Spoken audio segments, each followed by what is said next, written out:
Yan guys, so mga structure. Yan yung mga structure dito guys. Structure ng ano yan guys, yung parang sa swimming pool. Yan. Yung ano nila para sa pool ano nila, pool game. Yan yung sa pool yata, kasi meron kasing ano. And then yan yung pinaka ano nila, oval or ground. Yan yung pinaka ground. Ano? And then yan yung pinaka ano nila, parang ano siya, soccer field, parang ganun. Yan o, swimming pool.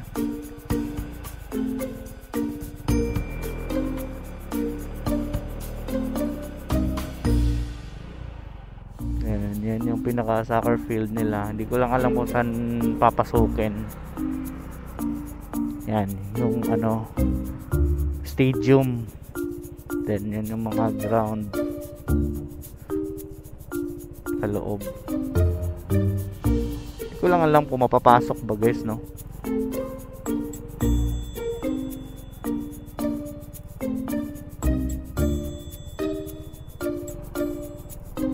Yan yung sports complex. Daming sasakyan. Then yun siguro yung parang basketball court siguro. Tignan natin nga.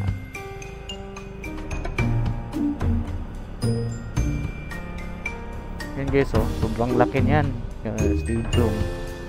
Yan yung may mga establishment na din pala na dito, parang gagawin din tong ano, space para sa ano. So mga palarong pambansa dito nagaganapin. Ano. Yan, ang ganda.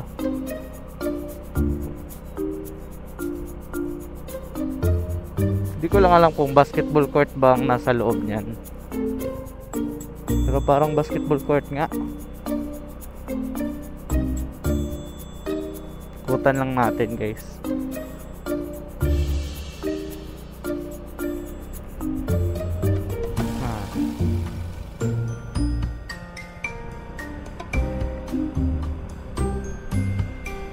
Parang basketball court nga. Ano?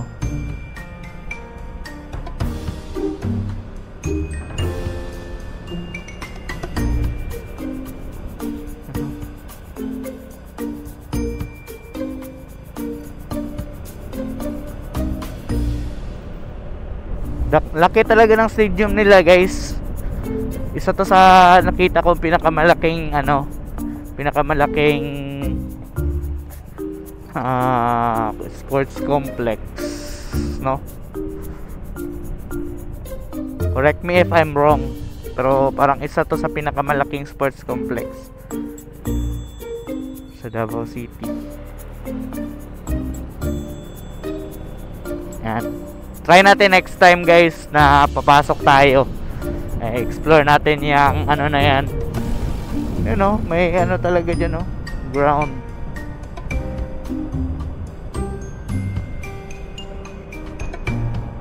Ano? Soccer field yata yan. Soccer field. Ang ganda. So yun lang muna sa ngayon guys. Try natin pasukin yan next time. Kung mapapasok natin. Basta ito, swimming pool to guys. Swimming pool. So dyan yung parang mga pool event or mga pool sports na involve ang swimming pool. So yan yan. Ganda, ang taas pa ng ano nila. Ano bang tawag dyan?